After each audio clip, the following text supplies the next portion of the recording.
the top 8 of the Eternal Tournament Series, and I am here with JayNite and my co-host Ezye. And we're starting off with the matchup between CybeRRage, who is on Navani Warcry, and Influence, who is on the FTS Tokens Channeler deck. As we like to call it, the hottest of all tech today. Yeah. Well, both of these decks are very hot right now. One's running slightly less hot with CybeRRage only stuck on two sigils. Well, yeah. Unfortunately, it seems like the aggression from Influence, especially since CybeRRage has been missing land drop or Influence drops about 3 turns in a row. Seems like Influence has all the influence. I mean, he found the third influence. Oh, there it is.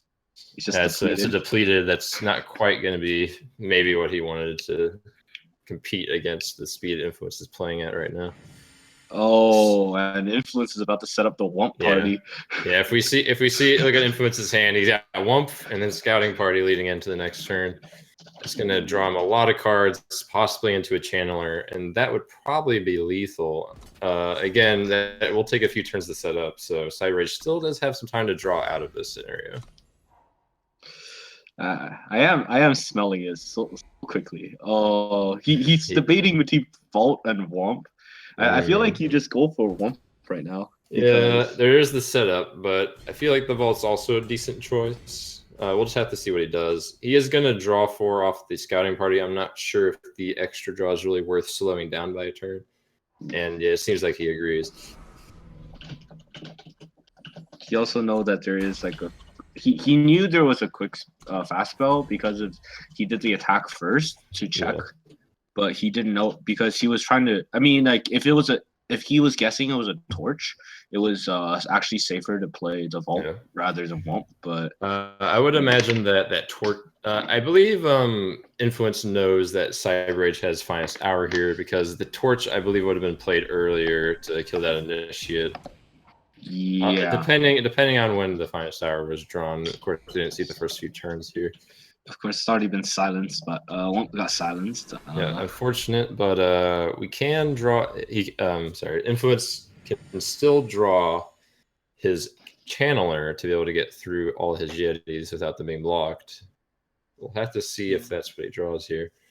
I'm surprised. Currently has a 6/6 Navani. That seems pretty solid, and he will play it.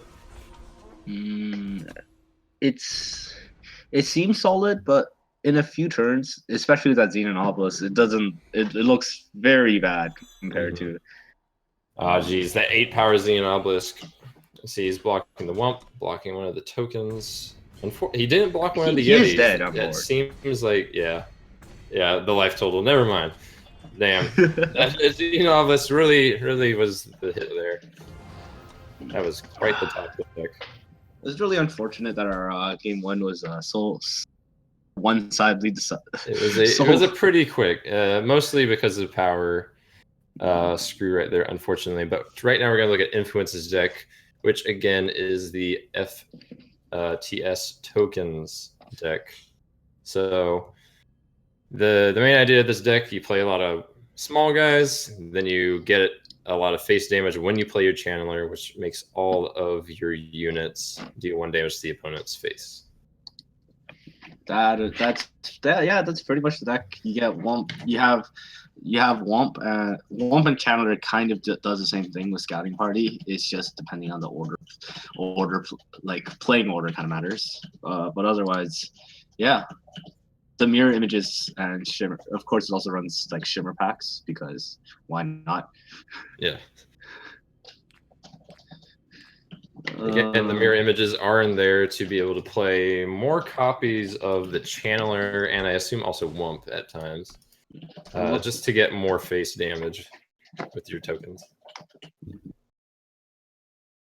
And we're going to go into game 2 right here. Again, we are looking at Influence's hand, which starts with a Wump and an Assembly line. And you will keep that as well as a Disciple. CybeRRage having to mull absolutely unkeepable hand. Yeah. Oh, we lost vision of that one. But it seems like he had a good amount of 2-drops, so he will be able to at least put on some early aggression against the kind of slow start from Influence here, actually. He has to wait till turn 3. Influence decks seem very fast, but it's actually a fairly like slower oriented combo deck. It's not. It doesn't. It's like it does. It has really good burst damage, but it's not really meant to like aggressively close out the game. Yeah. And another thing, we have Cyber's hand again. Let's look at that. He has the Oni Ronin, a Vanquish, a Torch, and a Longhorde Sergeant. And he has pretty much decent control of the board right now. But that assembly line will get in the way a little. I don't think the assembly line matters too much. Probably not going to block or. Okay, he will be attacking with his 2/2. Perhaps a bluff.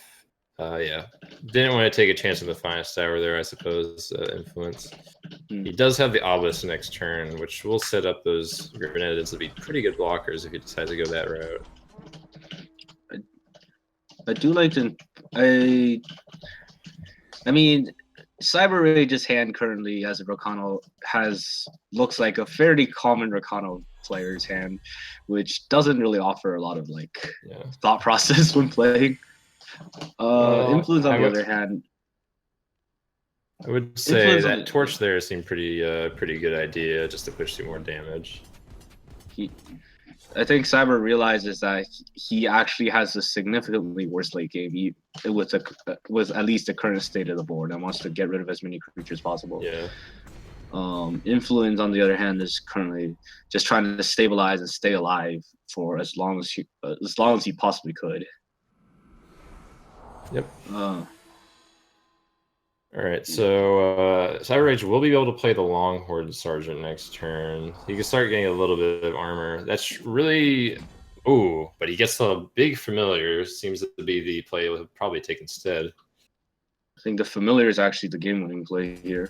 Yeah, there's not too many ways for the token deck to be able to take down a big flyer like that, especially with the Aegis.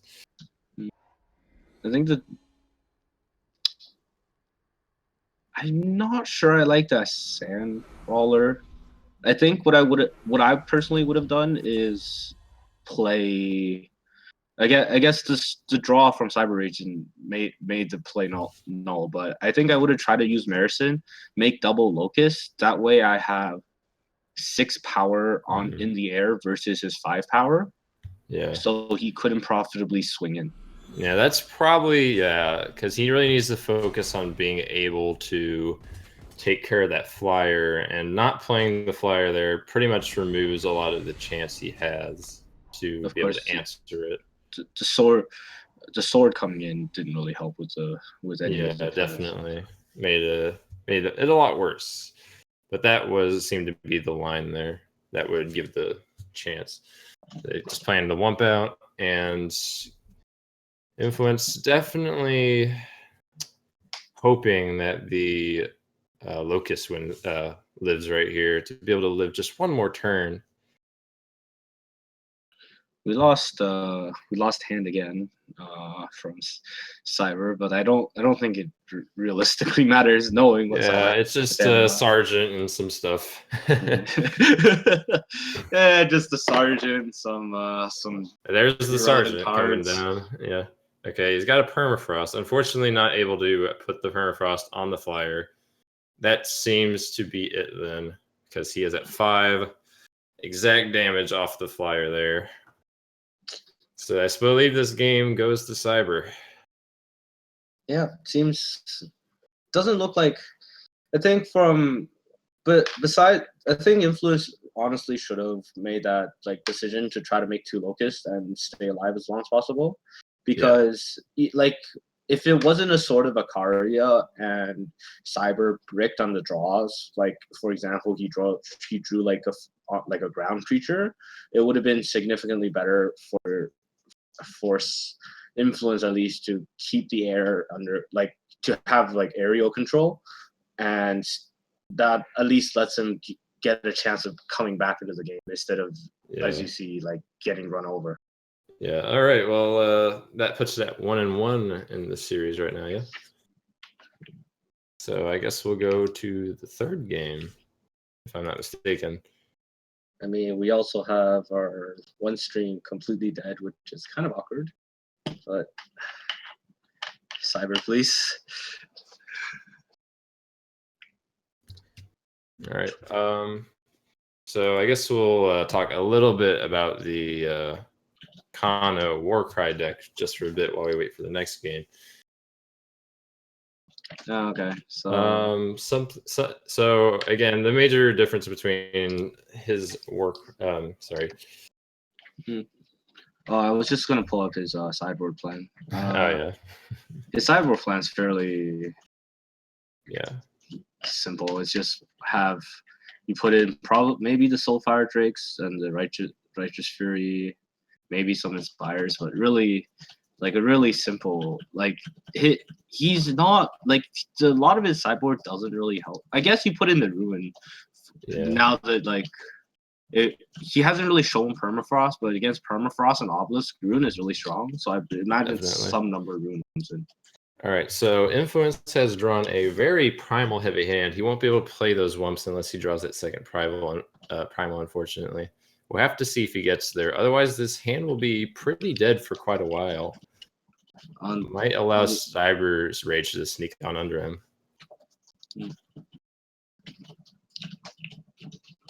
All right.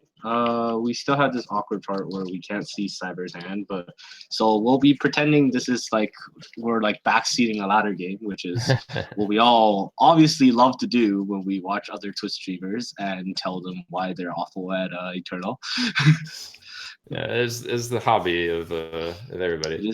It is the hobby of a casual Twitch player.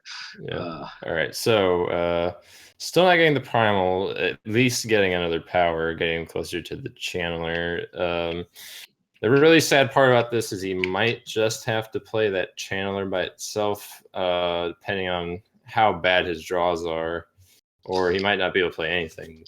Jeez. Cyber looks like he's and that's a 4/4 champion. Cyber looks like he's clear for take. There's the second primal, so he does have the Wump mana. So at least we got to that point. So Influences Acolyte. All right, this looks like this is starting to look like my ladder games. Yeah.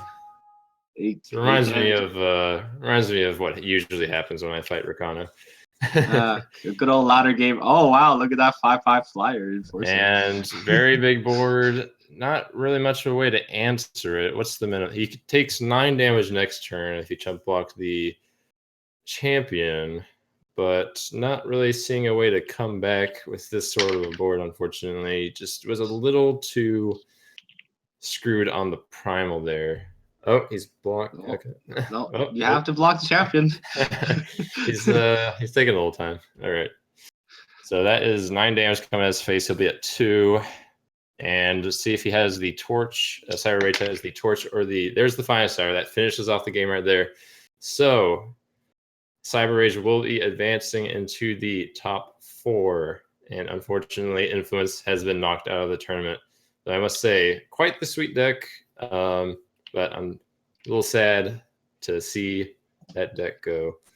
It's it was kind of more sad to see that he lost in this way because it honestly it feels awful losing by just simply like luck of the draw, right? It's like if you both had like fairly decent hand, it would have been really cool to see what happened, but you know, sometimes it happens. Yeah, definitely. But unfortunately, it's been happening in a few of our matches throughout the day. But we certainly have had some really good games up to now.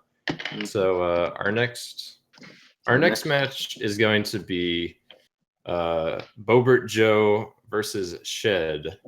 So we're gonna take a real quick break to set up that next one. So we'll see you in just a few moments. Guys.